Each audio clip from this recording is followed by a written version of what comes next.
Olá, boa noite. Começa agora o seu jornal especial de Ano Novo. Ao longo de 2016, você viu aqui notícias com o ponto de vista do trabalhador e dos movimentos sociais, com uma abordagem diferente dos outros canais de televisão. Nós fizemos uma seleção das notícias que foram as mais assistidas e comentadas na internet. É a retrospectiva 2016 do seu jornal.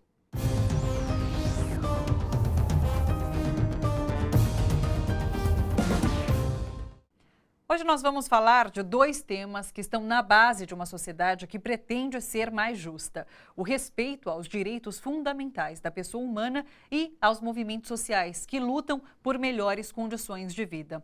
Para a gente refletir sobre essas questões, está conosco aqui no estúdio a Genilce Gomes. Genilce é cientista social e pesquisadora do Núcleo de Estudos e Pesquisas sobre Movimentos Sociais e coordena a Escola de Formação da CMP, a Central de Movimentos Populares. Boa noite, Genilce, seja bem-vinda. Obrigada.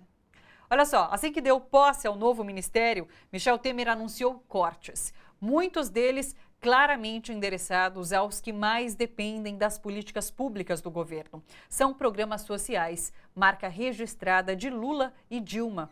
Vamos à reportagem. Apesar de o presidente interino Michel Temer ter afirmado na posse dos novos ministros que os programas sociais serão mantidos, o economista Igor Rocha não tem dúvidas.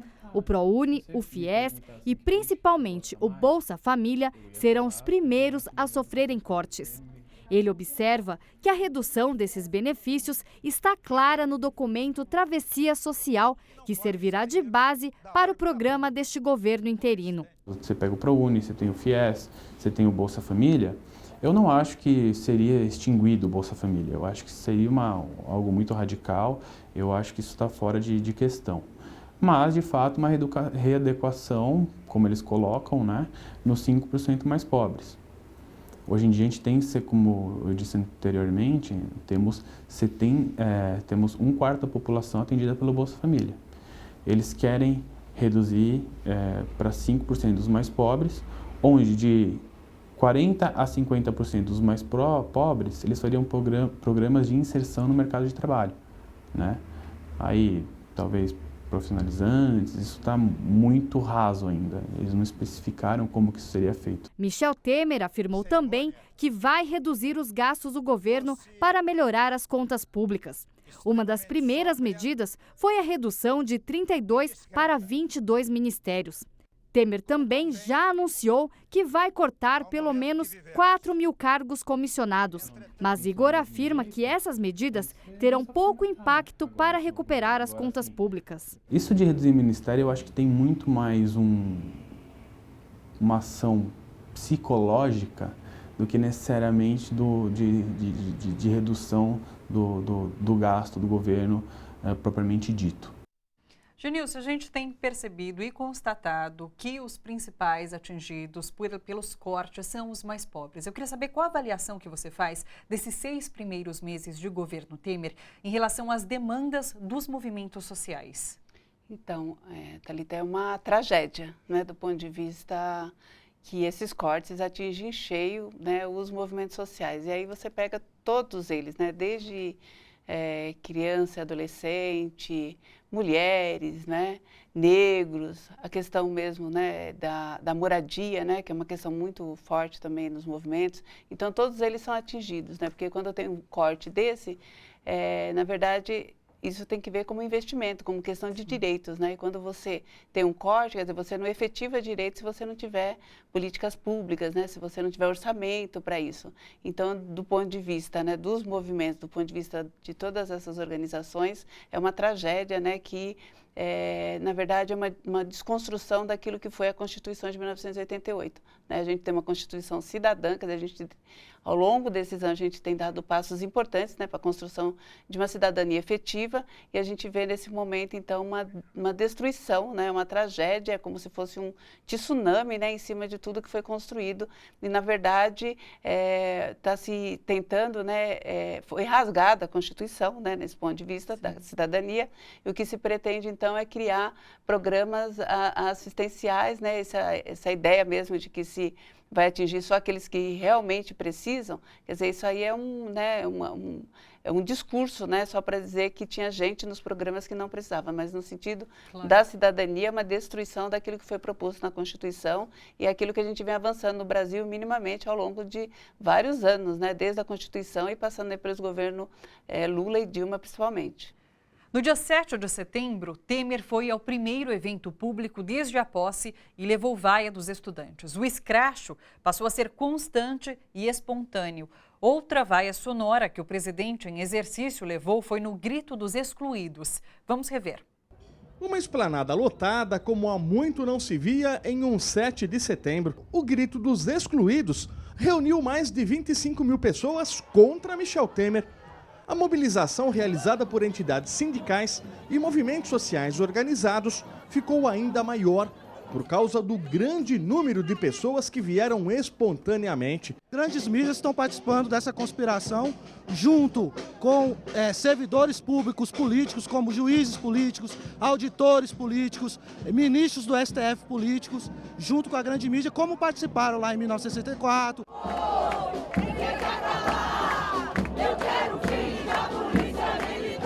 Houve um conluio em âmbito nacional e internacional do grande capital, dos setores industriais e do setor financeiro para interromper o processo de construção da democracia brasileira. Decisão do Congresso Nacional com a burguesia brasileira, com o capital internacional, que decidiu que tem que interromper um processo democrático no Brasil e disputar a mais-valia social que nós chamamos, que é a previdência social, que são os direitos trabalhistas, que são os direitos sociais de maneira geral. Por isso é um golpe. Esse golpe está resvalando para o golpe literal das baionetas, porque os movimentos estão sendo reprimidos, porque este presidente disse, esse presidente golpista, que não suportaria ser chamado de golpista. E nós estamos aqui para dizer, golpista, golpista, golpista! A única forma de representar a vontade do povo, a única forma de dar alguma legitimidade para o governo que vai ficar aí mais 2 anos é através de novas eleições. A gente sabe que, historicamente, quem participa do Grito dos Excluídos são os movimentos sociais, pessoas que lutam por mais direitos, por mais oportunidades, né? Eu queria que você desse a sua opinião, uma avaliação sobre o que falta para a sociedade perceber o que de fato é esse governo Temer, o que de fato são esses retrocessos e que os mais prejudicados serão, sim, os trabalhadores. O que falta para a sociedade perceber? Então, como já foi dito, né, nessas reportagens, isso é um golpe, né? E tudo foi feito muito rapidamente, né? Então, a questão primeira que foi colocada a questão da corrupção, né? Então, as pessoas ficaram com essa bandeira da corrupção e agora, aos poucos, parece, né, no final, né, somente com as reformas pretendidas, que a gente começa a perceber e as pessoas a comentar que realmente tem alguma coisa, né, que não era só aquela questão da corrupção. Agora falta muito, inclusive porque a gente não tem os meios de comunicação, né? Então, essa organização, essa conversa, nossa sorte, né, são as mídias alternativas, nossa sorte é a internet, né, que a gente consegue minimamente fazer essa discussão, porque foi um golpe, né, esse golpe foi arquitetado, né, também pela mídia, né, que arquitetou junto, né, com os poderes econômicos esse golpe.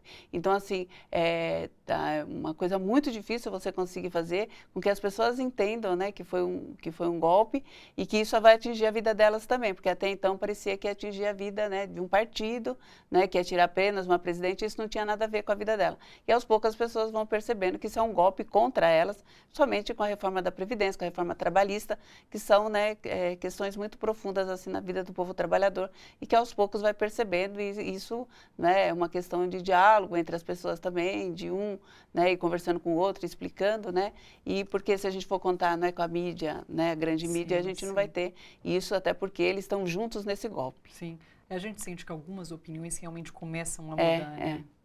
Olha, a gente falou aqui sobre o escracho. Existe um grupo de jovens que se notabilizou por escrachar os políticos como forma de chamar a atenção da opinião pública. É o Levante Popular da Juventude. O seu jornal entrevistou um dos coordenadores deste movimento. A gente revê agora um trecho da entrevista. Tiago, conta pra gente primeiro um pouquinho sobre a história do Levante. Então, como ele foi formado, como ele atua, vocês têm militantes em todas as regiões do Brasil. Conta um pouquinho pra gente sobre o Levante. Tá, então o Levante ele surge em 2006, no estado do Rio Grande do Sul, por um incentivo grande dos movimentos, né, populares, especialmente do campo, mas também da cidade, com o objetivo de organizar jovens do campo e da periferia, especialmente, né? O Brasil tem uma massa de jovens nas periferias e que não tem qualquer alternativa de organização. Então, a gente lá em 2006 começamos a fazer um trabalho no Rio Grande do Sul e de lá para cá a gente vem, né, desenvolvendo várias ferramentas de organização da juventude, especialmente nas áreas de periferia. E em 2012 a gente nacionaliza o Levante. Hoje ele já está em 24 estados mais o Distrito Federal, está bem já capilarizado pelo país e segue aí, né, construindo uma série de atividades, debates e lutas que visam, no limite, apontar para o Brasil um novo projeto de país, né, mais igualitário e democrático. Sempre teve esse viés político? Vocês têm alguma ligação com algum partido político?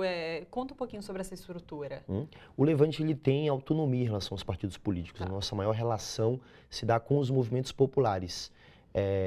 Porque nós somos um movimento, né, popular de juventude. Agora, é claro, a gente não tem qualquer tipo de estranhamento com os partidos políticos, né? A gente tem boas relações com os partidos de esquerda, né? Então, o PT, o PCdoB, o PSOL são partidos com os quais a gente se relaciona, constrói várias atividades e lutas em conjunto, inclusive. Sim. E daí vocês criaram essa forma de protesto que é o escracho, né? Que ela começou com escracho contra torturadores durante as investigações da Comissão Nacional da Verdade. Fala um pouquinho sobre esse tipo de protesto e como foi lá no começo, como surgiu isso? A gente pegou uma frase de um lutador que para nós é um grande exemplo, que é Carlos Marighella. Ele dizia que a ação faz a organização. Então nós decidimos, ao lançar o Levante, lançá-lo através de uma ação, que era o escracho.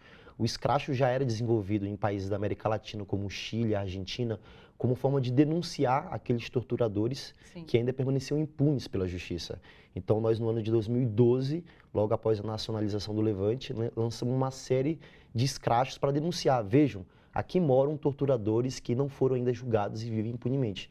Inclusive, como passou agora há pouco ali, a gente escrachou o próprio médico legista Harry Shibata e também, antes do seu falecimento, escrachamos em Brasília, na frente da sua residência, o coronel Brilhante Ustra. E o escracho, ele funciona assim, então vocês vão até o local onde mora essa pessoa, o local onde essa pessoa trabalha e fazem um protesto ali na frente, para que a repercussão seja em torno do protesto e daquela pessoa que está sendo...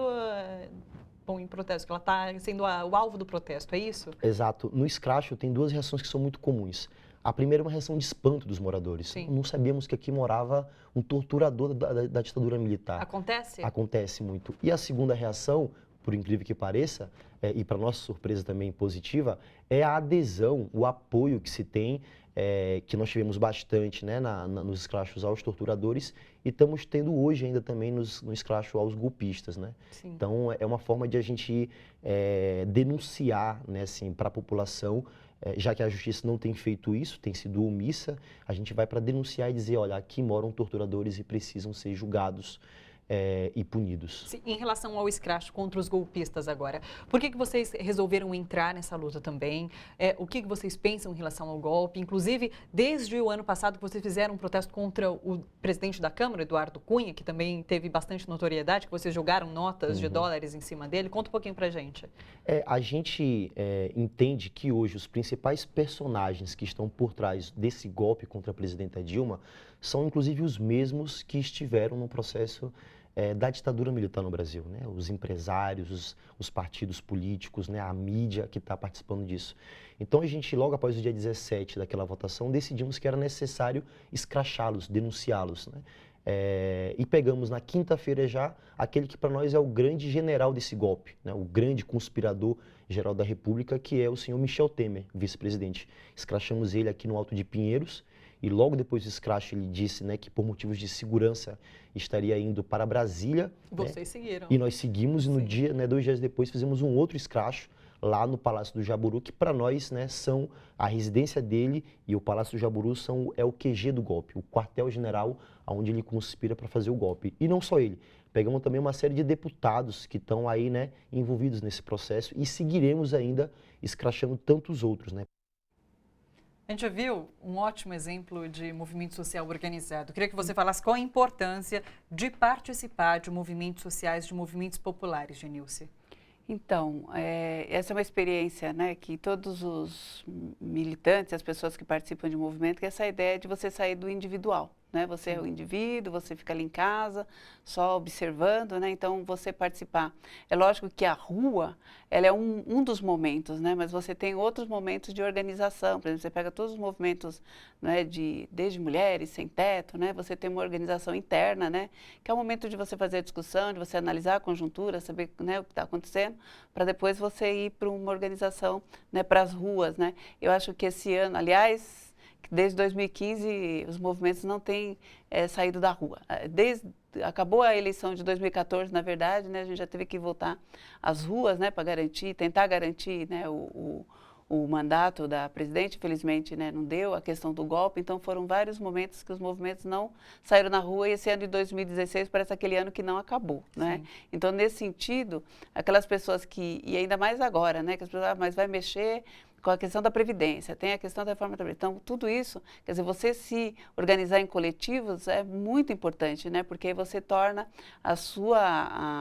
aquilo que você quer, né? Aquela luta que você quer, você amplia ela, né? Porque sozinho, já diz, né? Andaria sozinho não faz verão, né? Então, é importante que você participe dos coletivos, ou seja, de juventude, aí tem vários, né? Você tem uma infinidade de movimentos, de coletivos na periferia, né? De vários coletivos aí que é importante que a pessoa participe, né, que ela se organize, que ela veja que ela não está sozinha nesse momento também, não é? E que ela consiga ir para a rua, e que ela consiga se organizar e se formar, e analisar e amplificar. Né?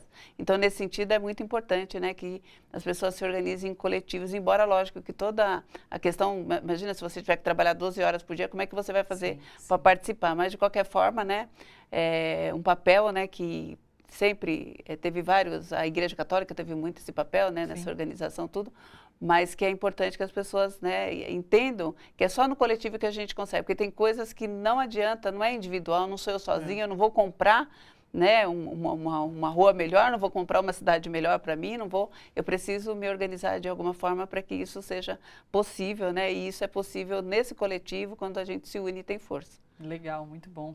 Olha, nós temos aqui outro vídeo que foi muito acessado e que mostra um flagrante de violência contra manifestantes em Goiás. Vamos rever. Assim como aconteceu em manifestações de alunos secundaristas em São Paulo, os estudantes goianos também saíram às ruas em manifestação com cadeiras.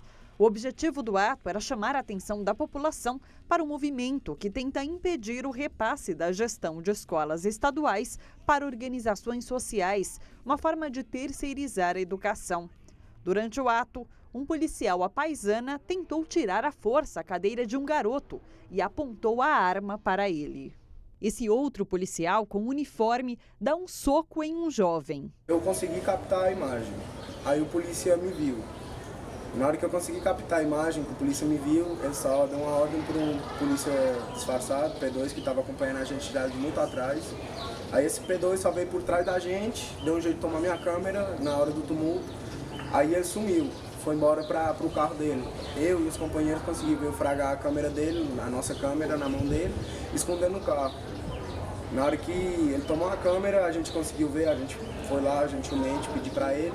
Tem testemunhas aqui, todo mundo vendo. O próprio policial já confirmou que você pegou a câmera. Por favor, mano, o próprio policial, não sei se você sabe que o trabalho tá disfarçado, tá, por favor, devolva a câmera. E ele partiu pra cima da gente, junto de mais 2 policiais PMs. Na hora que ele mostrou a arma, os estudantes dispersaram.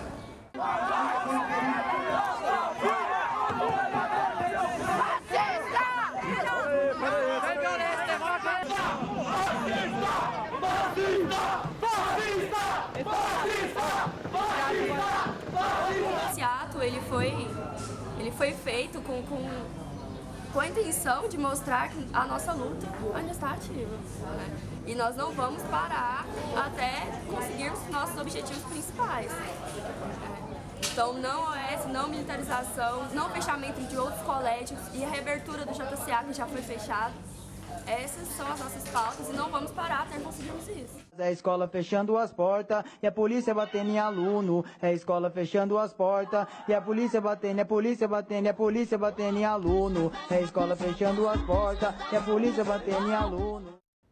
A gente escolheu essa reportagem porque ela mostra uma realidade cruel enfrentada por quem luta pelos direitos humanos, que é o fato da polícia tratar manifestante como bandido. Eu queria que você desse a sua opinião sobre essa criminalização de movimentos sociais. Então, isso aí tem acontecido constante, né? Cada manifestação que você vê tem acontecido essa questão da criminalização e da violência, né, desmedida, né, da polícia. Na maioria dos atos, né? Na verdade, também tem uma desproporção aí. Porque a gente vê quando tem ato da direita, não é? Quando eles vão protestar, o tratamento é completamente diferente. Então, nesse sentido, há realmente uma criminalização, né? Há e aí, desde a mídia, né, que muito, né, passa isso, né, quando tem uma manifestação, essa manifestação ela é chamada pela televisão, quando é da direita, né, venha, traga sua família, aqui está tudo em paz, né, e quando é uma manifestação contrária ao governo, quando é uma manifestação contrária, né, aos interesses que estão colocados, aqueles que deram o golpe, essa manifestação é criminalizada, muitas vezes, e eu, que já participei de várias, vi, né, que a ação da polícia é sempre nesse sentido, na verdade eles até provocam, né, e aí por coisas banais, né, aqui em São Paulo aconteceu uma ambulante, né, com um carrinho vendendo, foi já um motivo para a polícia partir para cima, né, e aí são bombas, né, e